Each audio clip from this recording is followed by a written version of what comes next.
Information and Communication Technology presents Educational Satellite Television Programs.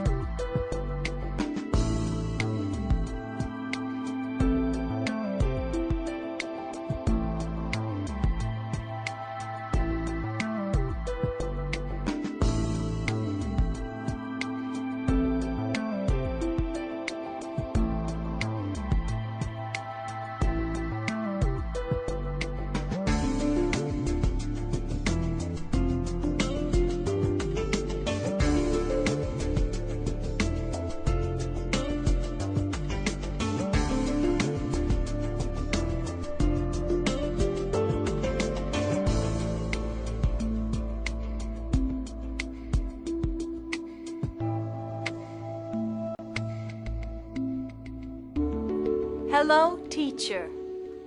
Hello, students. Welcome to our first lesson on the topic of chemistry. In this exciting unit, you will learn many interesting facts about the composition and reactions of matter. Today's lesson will focus on Dalton's atomic theory, which will lead our study on one of the fundamental building blocks of all matter in the universe, the atom. I am anxious to begin, so let us get started. Students, let us ask ourselves, what is chemistry? In your own words, can you define it? Please take a few minutes to think about this.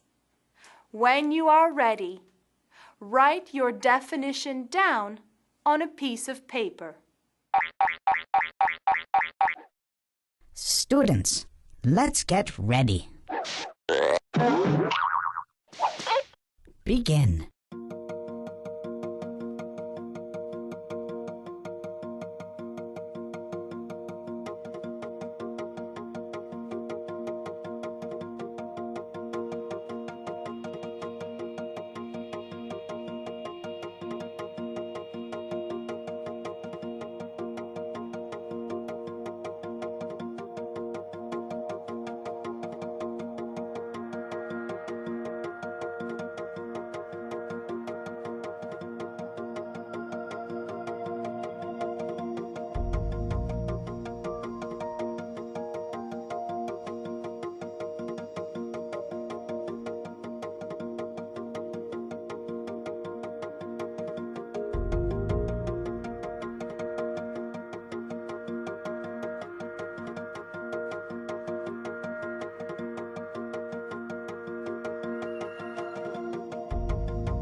Time's up.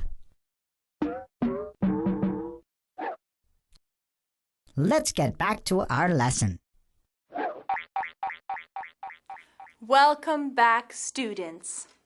I am sure you had many ideas as to what the word chemistry could mean. You may have said that chemistry is the study of chemicals, which is not entirely true. You might have also said that chemistry is the study of reactions, which is also only partially true. Chemistry is in fact defined as the science which studies the composition, structure, properties, and reactions of matter, especially of atomic and molecular systems. The study of chemistry began about 2,000 years ago. Greek philosophers developed a theory of matter that was not based on the evidence that had been previously collected through experimentation. A philosopher named Democritus was the first to state the theory that all matter was composed of very tiny, indivisible particles. Democritus called these particles atomos, meaning indivisible. This suggested that they were an unbreakable component of matter. Another Greek philosopher, named Aristotle, later investigated this theory. It was Aristotle's belief that atomos did not exist, and he instead believed that all matter was continuous. In other words, his theory suggested we could divide matter infinitely. It was nearly 200 years before anyone challenged Aristotle's theory of matter. While his theories showed strong reasoning, there was little experimentation to suggest his theories were correct. John Dalton developed the first theory that applied scientific experimentation to the study of matter in 1803. While Dalton's theories did borrow ideas from the Greek philosophers before him, his reasoning was the basis for a new era of study in atomic theory. In 1804, Dalton proposed the existence of the atom and proposed the atomic theory, which was based on the ideas of elements and compounds, which we will discuss in a later lesson. Dalton based his theory on the 3 laws of chemical combination. The first law is called the law of conservation of mass. It states that matter is neither created nor destroyed. This means that a mass of reactants and a mass of products are equal in any chemical reaction. Therefore, any chemical reaction only involves the separation or union of atoms. The second law is called the law of definite proportions. This law states that a pure compound is always composed of the same elements combined in a definite ratio by mass. Water, for instance, is made up of the same proportions of hydrogen and oxygen at all times. The third law of chemical combination is named the law of multiple proportions. This law states that when two different compounds are formed of the same elements, the masses of one of the elements in the two compounds compared to the given mass of the other element is in a small whole number ratio. The laws of chemical combination can only be true if we acknowledge the existence of the atom. Atoms are considered as the smallest fundamental part of an element. From his research, Dalton was able to state his theories in what we call the postulates of Dalton's atomic theory. The postulates are as follows. All elements are made up of small particles called atoms. Atoms are indivisible and indestructible. All atoms of a given element are identical in mass and all other properties. Atoms are neither created nor destroyed during chemical reactions. Compounds are formed when atoms of more than one element combine. Lastly, in a given compound, the relative number and types of atoms are constant. Students, this is a classical view of atomic theory.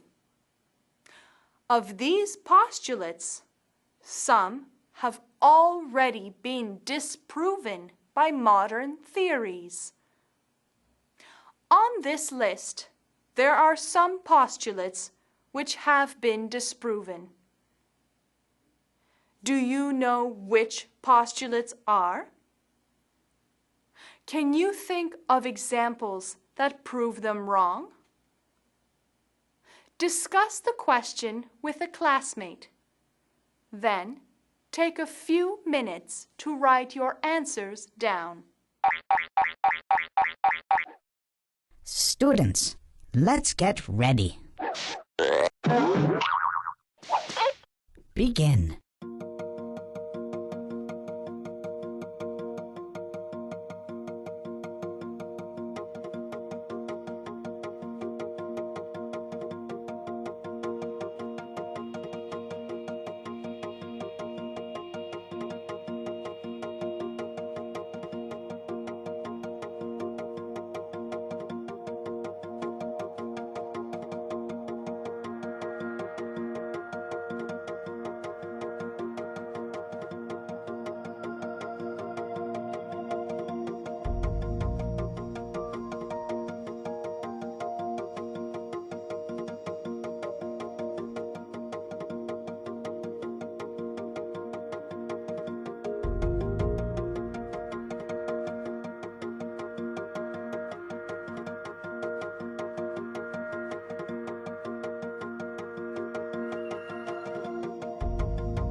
Time's up.